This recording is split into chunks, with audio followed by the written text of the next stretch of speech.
Hey folks, Ed Martin here.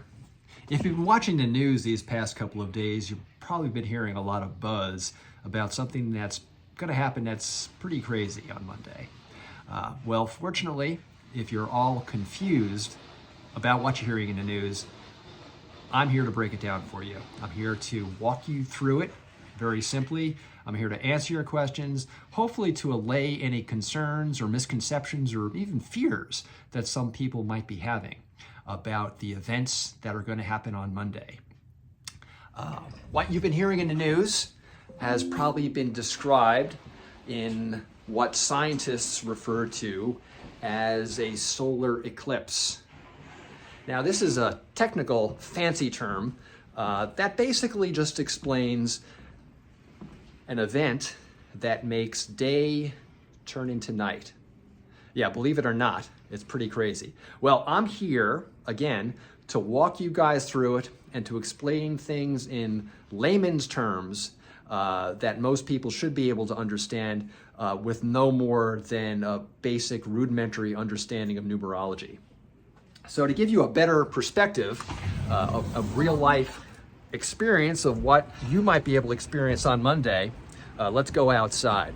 So it's a fairly bright day out, and as is typical on any bright day, if I were to point up into the sky, I would see what scientists, astrophysicists refer to as the sun. That's another technical term. It's known also as another technical term, it's called a celestial body. For those of you out there that might be getting a little bit confused already, you can just think of it as a big flashlight. That's probably how I think about it, and it's probably the best way to understand what this thing called the sun is. There's another important celestial body that you may have heard before, and that's what scientists refer to as the moon. You've probably heard of this as well.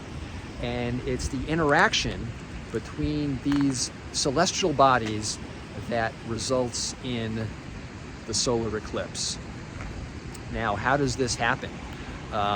Again, it's pretty crazy to think about day turning into night.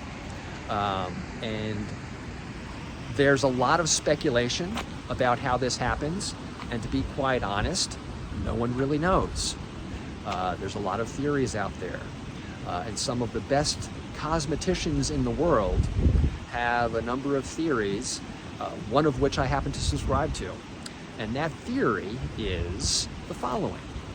As the moon travels through the sky, along with the sun, the moon radiates its lunar powers momentarily to effectively turn off the sun. Believe it or not, it happens. It doesn't turn it off permanently, so there's nothing to be really too concerned or fearful about, but that's the theory. And again, it hasn't been proven, but it does happen to be the theory that I subscribe to, and I think it's a reasonable one. Now, to give you a better picture about what you might personally experience on Monday if you happen to be in the path of totality.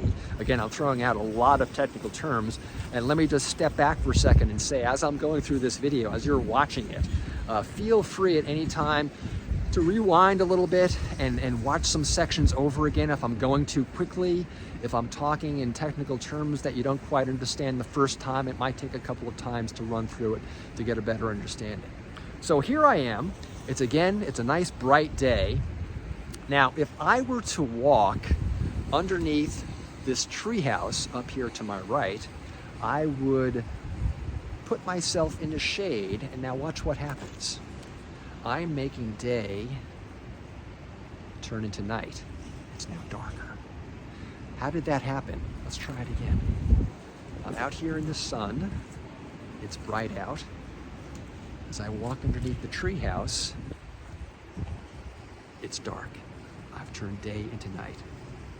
It's no more complicated than that, folks, and there are hundreds of thousands of people traveling this weekend heading to the path of totality on Monday so that they can experience firsthand exactly what I just showed you. So hopefully that explains things in terms that you understand. Hopefully I've answered your questions. Hopefully you've come away with this with a better understanding, maybe a better appreciation for science and scientists and men of science like myself. That's it. That's what the solar eclipse is all about. Good luck tomorrow. And again, feel free if you've got any questions, just email me, martin@alum.mit.edu, and I'll get back to you probably before the next one.